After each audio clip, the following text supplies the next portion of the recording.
Hi there, welcome back to Uncharted Astrology. I'm your hostess, Inoke, and today we're going to be talking about the Sagittarius full moon that's happening at 9 degrees 55 minutes of Sagittarius, so basically 10 degrees of Sagittarius, on Sunday, May 31st, 2026. In Sagittarius, the moon wants to expand. Sagittarius is the sign that is ruled by Jupiter. It is about our ideals, our beliefs, and where we are expanding those ideals and beliefs. So the moon wants to expand, right?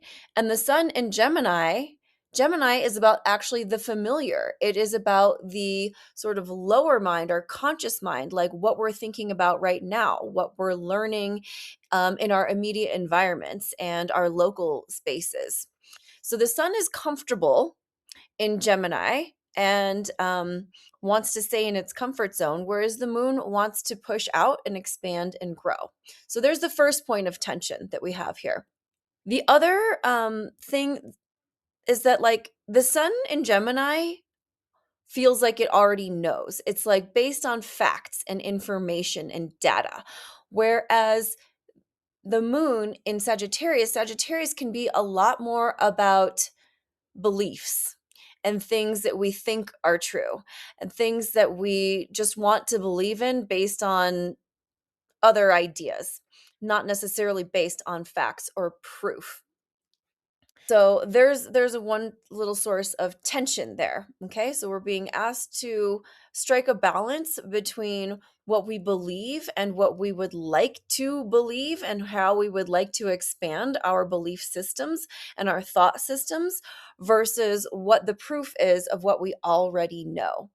Okay, then to add to it, we have Uranus right here at 2 degrees of Gemini, basically conjunct the sun, which is again at 9 degrees 55 minutes of Gemini. So this is a whole new element because Uranus just got into Gemini, and Uranus in Gemini is shaking up what we think we know. It is shaking up our style of communication, our style of thinking. We are being more innovative, more evolutionary, and more tapped into the possibilities of what could be if we really get our higher minds into the ball game, right? And so that is another point of sort of tension because Uranus in Gemini is asking us to innovate the ways that we are going about collecting our data, doing our processing, doing our communicating. Also, the Uranus is like all about disruption and spontaneity, whereas the moon itself likes safety and security and continuity. So the moon opposing Uranus can feel excited, but it can also feel unsettling depending on what sort of is your natural tendency.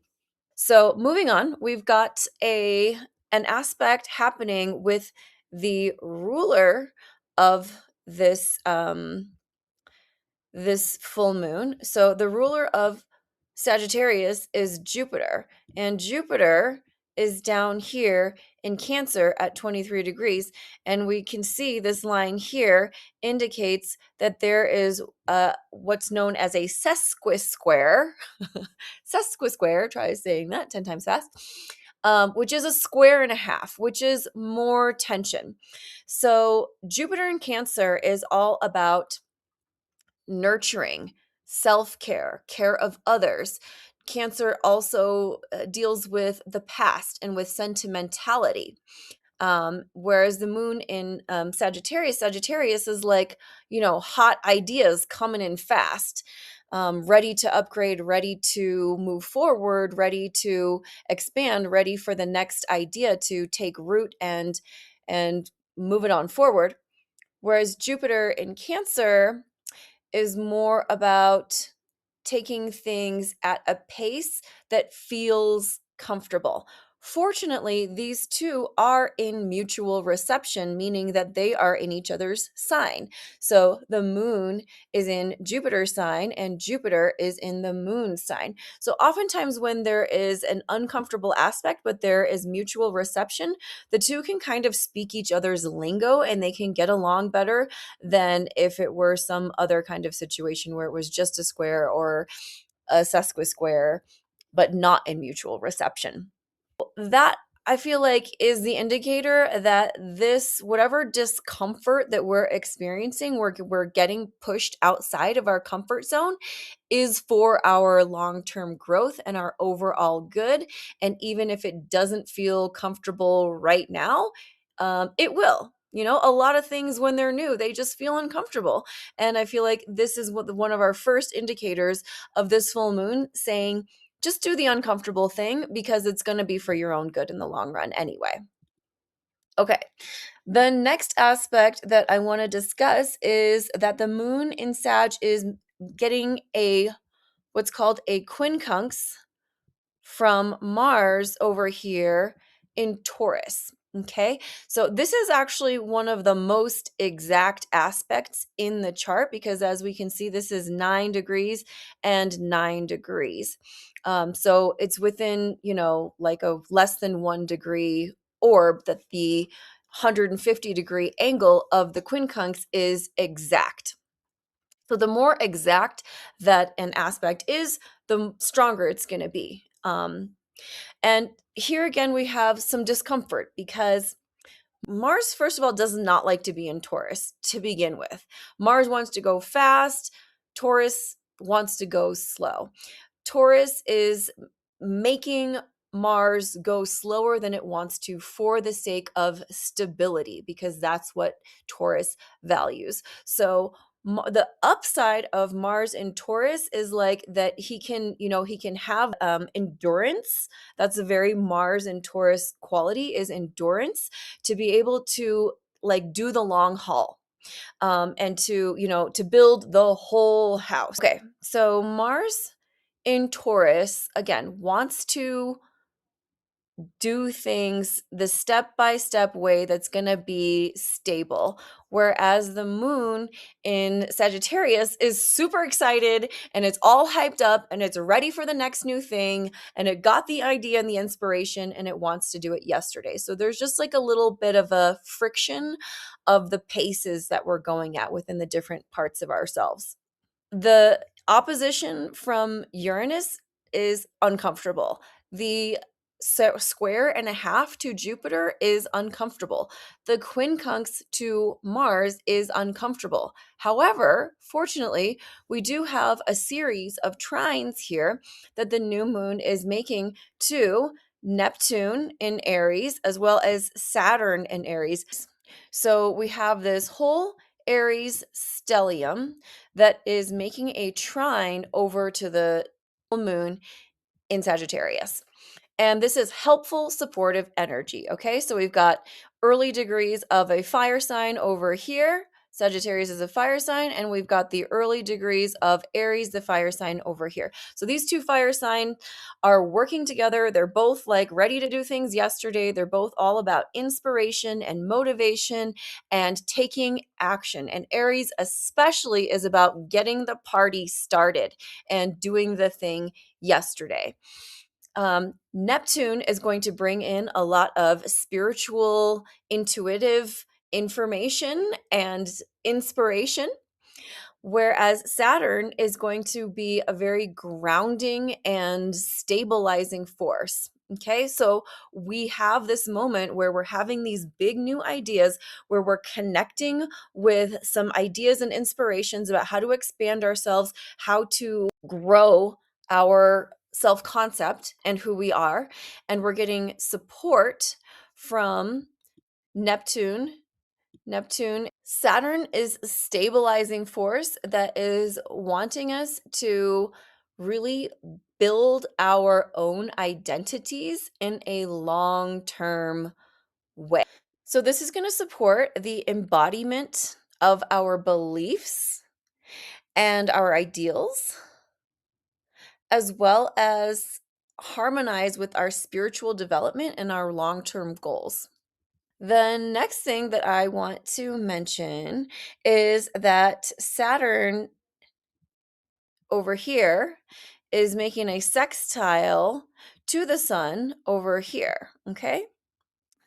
So the sextile is the 60-degree angle, and it's supportive. The trine is like things that kind of just fall into your lap. The sextile is opportunities that need to be taken advantage of. So there is an opportunity here for us to really develop our self-identity and to strengthen our personal authority and sovereignty over ourselves through the expansion of our beliefs and ideals. And some of that actually may even come through the friction and the testing that we're getting from these more awkward and uncomfortable aspects to Jupiter in Cancer, to Mars in Taurus, and to Uranus down here in Gemini. Okay.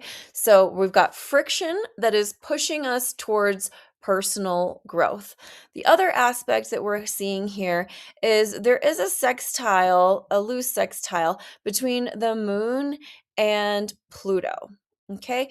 They're not super exactly sextile, but given that all these outer planets, Pluto in Aquarius, okay, Neptune in Aries, and Uranus in Gemini are at the early degrees, and they are making favorable, harmonious aspects to one another.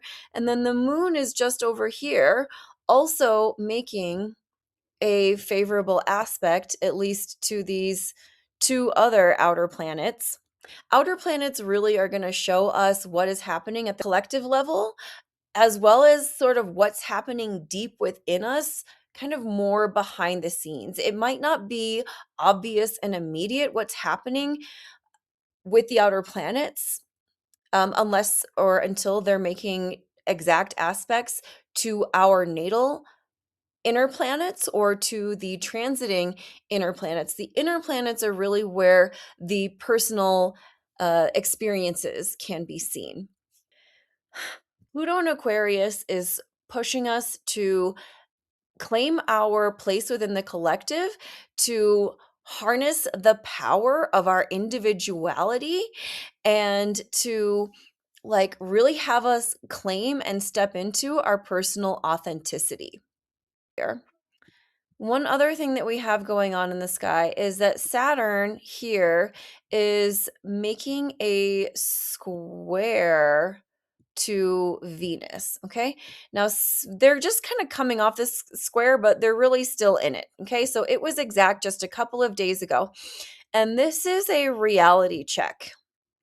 And I want to say that with Saturn in Aries, and Venus in Cancer, this is going to be a reality check about the value of our time and our energy and our resources and how we're wanting to use those to develop our personal identity, coming up against the ways that we might be over giving, over nurturing, over caring for others. It can also be that maybe we're being self-indulgent with our own feelings. Venus in Cancer can be super emotional, touchy-feely.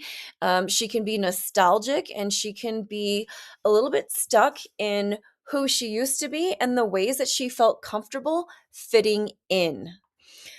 Saturn in Aries wants you to strike out on your own and to be your individual self, be your own personal authority. And these two are somewhat in conflict with one another. And so the message that I'm getting here is that some of the ways that we're being asked to grow might be asking us to also risk or even sacrifice some of the ways that we have felt safe and cared for within our close personal relationships, or even just kind of internally within ourselves, for the sake of that long-term personal growth and individual authority and personal sovereignty. Also have a positive aspect, another positive aspect going on with Saturn. where Saturn is sextile to the sun. So we've got Saturn at 12 degrees of Aries and the sun at 9 degrees of Gemini, and they are roughly 60 degrees apart, making this a sextile, which is an opportunity. Okay, so this is an opportunity to redefine oneself, to gain some proof of who we have become by putting in the reps and doing the things that are required, even if they are uncomfortable. Okay. We're getting some, there's always going to be a mix of uncomfortable aspects as well as supportive, flowing, easy aspects. And this new full moon is no exception. And overall, the message here is that we are pushing towards our individual growth, personal sovereignty, spiritual evolution, as well as the upgrading of our identity, and that we might have to sacrifice a little bit of our personal comfort to be able to do that. And I think that's just right on time. So, that's it for this full moon. One last thing that I want to say is that we're also approaching Mercury's retrograde. So we have about a month until Mercury does go retrograde. So between now and the end of June is the time to move things forward, especially in the next 2 weeks, because it is going to get to its pre-shadow period on June 12th, which means that things that you do between June 12th and June 29th, you may wind up having to revisit because that's the area that Mercury is going to literally revisit. But for the next 2 weeks, forward, forward, forward, forward. Okay. Evolve yourself internally, practice your new things, and do your next steps.